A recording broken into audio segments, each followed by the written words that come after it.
My husband cheated, so I made him watch me start a new life. My name is Emily. I'm 32, and if someone 3 years ago had told me that I would turn my own broken heart into fuel for a new life, I would have just laughed. I was convinced that my husband, Jason, was my person, my support, my home. We met at work, both in a marketing agency, both ambitious, passionate, and at first glance, the perfect couple. People said we were HR's dream. No scandals, no intrigue. Just us, support, love, and shared plans. I truly believed that what we had was real. We got married after 3 years of dating, and back then it seemed like the whole world was playing to our tune. We bought a small house, got a dog, started saving for trips. In the evenings, we'd drink wine, laugh, make plans, and I'd catch myself thinking that happiness probably looks just like this. The first warning signs were small. He started staying late at work. At first, new client deadline stress, then colleague's bachelor party, then just don't ask, I'm tired. I remember one time he came home at midnight smelling of someone else's perfume. He said it was from a colleague who hugged everyone after the presentation. I believed him then. Or rather, I wanted to believe. We so often deceive ourselves just to preserve the illusion of safety. Everything collapsed suddenly. Not like in the movies, no dramatic scene, no tears on the stairs. Just one morning, when I picked up his phone to set the alarm, I saw a notification from a girl named M. The message was short. You were incredible last night. Can't stop thinking about you. I remember how in that moment, everything around me seemed to stop. Even the ticking of the clock on the nightstand became unbearably loud. I opened the chat. There were months of lies, jokes, photos, plans to rent a cabin for the weekend. I sat on the edge of the bed, reading how my husband, the one who vowed till my last breath, discussed how best to lie to me so he could spend the night with her. He walked into the room, yawning with a cup of coffee, and in that moment I realized I no longer wanted to be the woman who stays silent. I just said, "Who's Megan?" He froze, then he started the standard routine. It means nothing. We were just talking. You've got it all wrong. But he forgot that I'd seen everything. I silently handed him the phone and left the room. He didn't try to stop me, and that was the scariest part. I went to a friend's place. At first I cried, then screamed, then just lay on the floor staring at the ceiling. Only one question echoed in my head. Why am I not good enough? Only later did I realize. It's not that I'm not good enough, it's that he wasn't honest enough. A week later, he sent a long message. He apologized, cried on the phone, said it was a mistake. He's realized everything. I didn't reply. He came to the house, left notes, even sent flowers to work. All the colleagues knew but pretended not to notice, and I just kept going. I signed up for the gym, changed my haircut, bought new clothes. Not for him, for myself. For the first time in a long while, I felt like I could breathe, that I could choose for myself. 2 months later, I started a blog about recovering from infidelity. At first, it was like therapy. I just wrote. Then thousands of women who had gone through the same thing subscribed. We cried, laughed, supported each other. My blog grew into a community. And then, 6 months later, Jason wrote again. I see how you've changed. I'm proud of you. I want to fix everything. And that's when something clicked inside me. If he wants to see that I've changed, I'll show him everything, every detail of the new me, but not for revenge, so he understands who he lost. It's been almost 6 months since the day I found out about Jason's infidelity. I remember how at first I lived from memory to memory. The smell of his cologne, his familiar laugh, morning talks in the kitchen. But now, I couldn't even recall the tone of his voice without effort. It was a strange but amazingly liberating feeling, like I'd finally washed every drop of his presence out of my soul. I rented a new apartment, small but cozy, with a huge window and a balcony where I'd drink coffee in the mornings and write posts for the blog. My blog grew. Thousands of women wrote to me. I recognized myself in your story. Sometimes I'd read their messages and cry, but more often smile, because I felt something healing inside. I remember one morning, an email came from an unknown address. Subject, can I just say you're strong?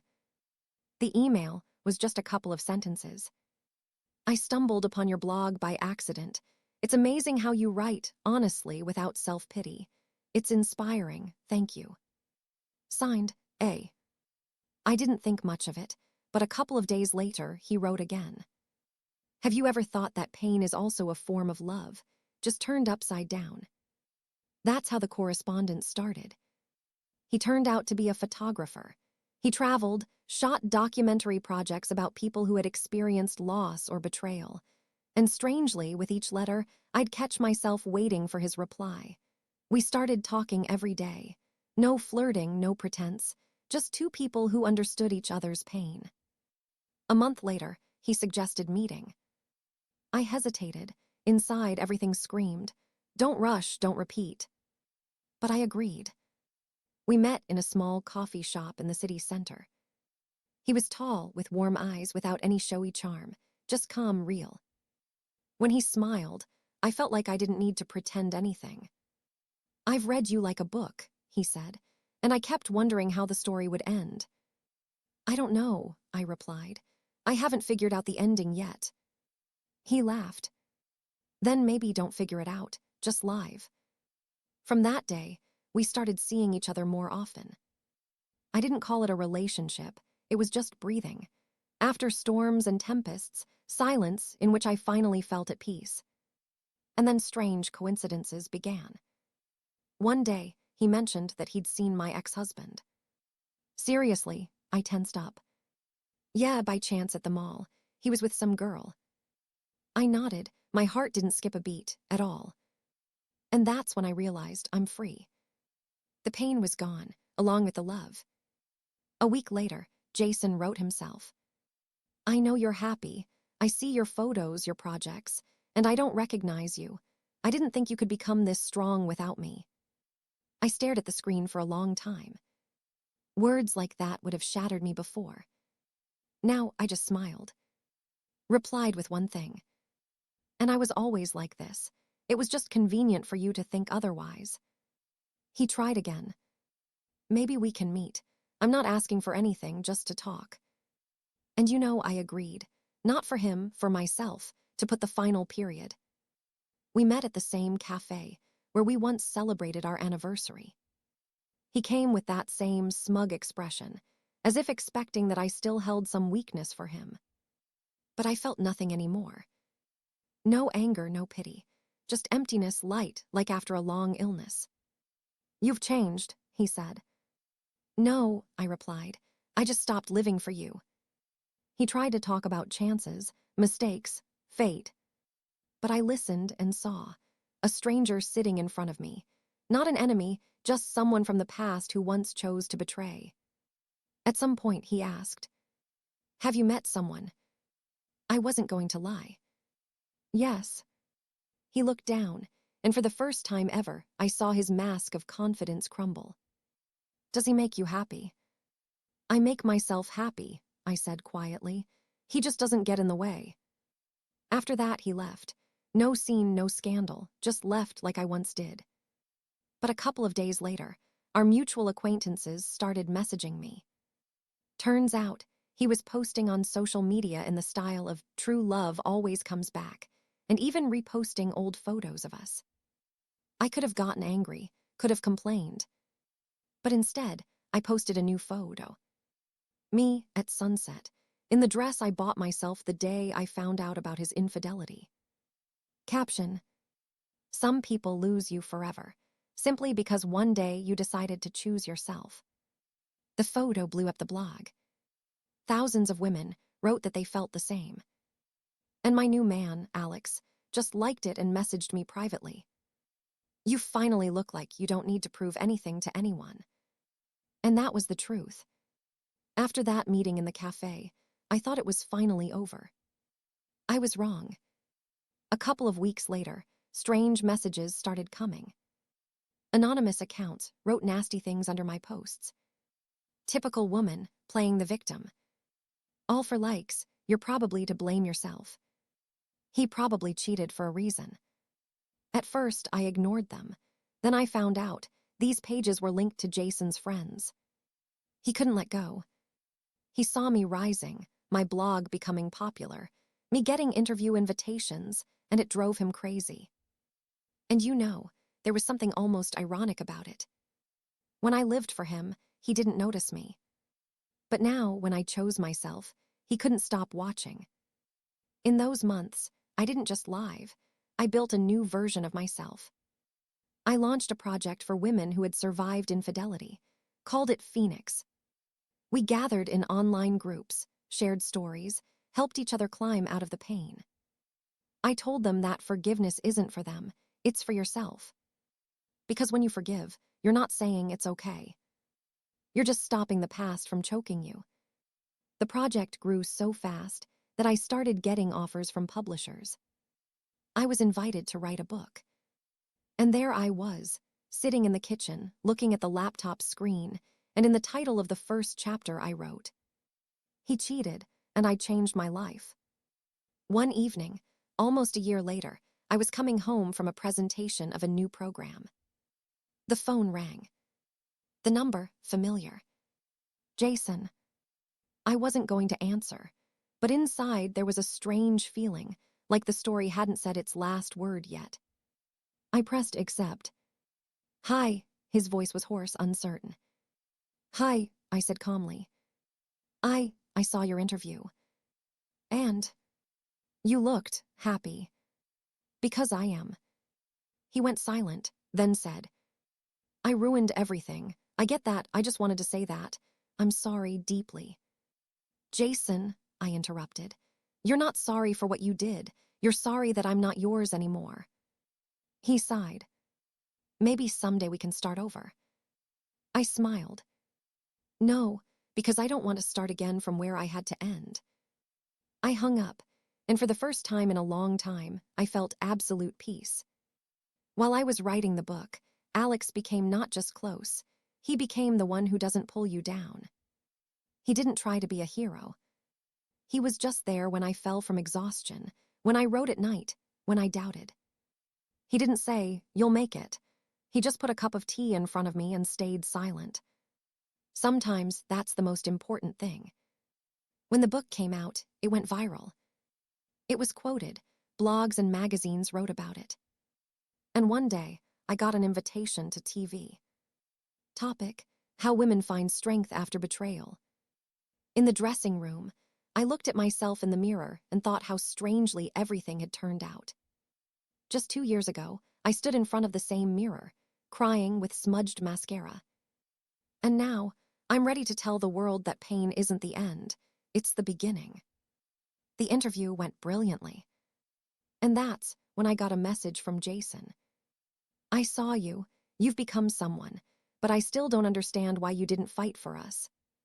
I looked at the screen and laughed. There was a fight, just not for us, for me. A few months after the book came out, I got an invitation to speak at an entrepreneurs conference. Topic: Emotional resilience. I stood on stage in front of hundreds of people and said, when someone betrays you, they don't kill you, they just show you where you're reborn. The hall erupted in applause. And in the front row, I suddenly saw a familiar face. Jason. He sat there, head slightly bowed, listening. After the speech, he approached. I wanted to see you, just see. You see, I smiled, alive, happy, without your control. I didn't know you could be like this. And you never tried to find out. He tried to speak, but I raised my hand. You know, the scariest part isn't that you cheated. It's that I once thought I was nothing without you. He turned away.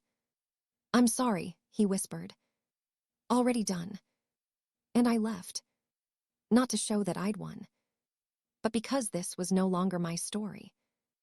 A year later, my second project came out, a support center for women, which I opened with grants, sponsorships, and my own funds. The opening was streamed online. Thousands of viewers wrote words of gratitude. And among the comments, I noticed one name. Jason. He wrote, proud of you, even if I have no right. I didn't reply. Just closed the laptop, went outside, breathed in the fresh air, and smiled. Because in that moment, I realized he really is watching as I start a new life. But now from afar, Life taught me one simple thing. We can't control who betrays us, but we can choose who we become after. And if you ever sat in the kitchen at night, crying from pain, know, one day you'll wake up, pour yourself coffee, and realize that the pain is gone, leaving strength in its place. On my shelf stands a frame with the inscription, "You didn't ruin my life. You helped me build a new one." I bought it the day I submitted the book manuscript. And next to it is a photo with Alex from a trip to Italy. We're smiling, not because everything's perfect, but because it's real. I no longer fear losing. Because now I know, if everything falls apart again one day, I'll just get up, spread my wings, and rise from the ashes again. It's been 2 years since the day I said my last goodbye to Jason. Since then, my life has changed beyond recognition. The Phoenix Project became international. We opened branches in 3 countries, and I gave lectures on turning pain into strength. My book was translated into 5 languages. And every time I saw a review from a woman who wrote, "You helped me survive," I understood everything that happened had meaning. But along with success came something I didn't expect: attention. The media started taking interest in my personal life. Interviews, shoots, publications. And with every appearance of my name in headlines, somewhere in the shadows, he stirred again. The first letter from Jason came through the publisher. Neat, even handwriting. He wrote that he regrets, wants to meet, talk, explain. I ignored it. The second came a few months later, to my work email. "I've been in therapy. I understood why I ruined everything. Please give me a chance to just see you, once." I didn't reply to that either. And then things got weird. My PR manager said that several fake accounts appeared on social media in my name. They posted distorted quotes, personal photos, old shots with Jason. Wrote, "Sometimes love comes back." It was an attempt at control, an old habit revived under the guise of fixing mistakes. I thought long about whether to react. But then I realized silence is sometimes louder than any words. I recorded a video message. Sometimes the past comes back, trying to prove it still has power over you. But strength isn't in revenge. Strength is in not letting the past steal your present. The video got millions of views. And, as journalists later said, it became a viral manifesto on freedom. After that silence, almost a year, then came the invitation. A documentary film festival nominating a film based on my book, Ashes Don't Hurt. I sat in the hall, surrounded by cameras, spotlights, applause. On the screen, scenes from my life played by an actress. She cries, then laughs, then steps on stage. And her voice says, "He cheated, and that gave me the chance to become myself." A chill ran down my spine. Not from pain, from strength. After the screening, the hall stood up. Applause, flashes, flowers. And suddenly among the audience, I saw him. Jason. He stood in the aisle, aged, gaunt. His eyes, the ones that once made my knees weak, now seemed empty. He didn't approach right away. He watched as I stood on stage, accepting the award. Watched, and I saw everything he tried to preserve in his head about himself crumbling. After the ceremony, he did approach. Cautiously, as if afraid to make a sudden move. "You really wrote all this about me?" "No," I replied calmly, "about myself. But it's us, our story." "No, Jason, it was my story in which you were just an episode." He looked down. "I lost everything." "So did I said. "The only difference is that I found meaning and you excuses." He was silent, then suddenly asked, "Do you miss those times at all?" I looked him straight in the eyes. "Sometimes, but not you, myself, the one who didn't yet know what she was capable of." He wanted to say something, but couldn't. I smiled and added, "Goodbye, Jason, and this time for good." I haven't seen him since. But sometimes, When I get new letters from women, I think of him, not with hatred, not with pain, with gratitude. Because without him, I would never have known what true freedom is.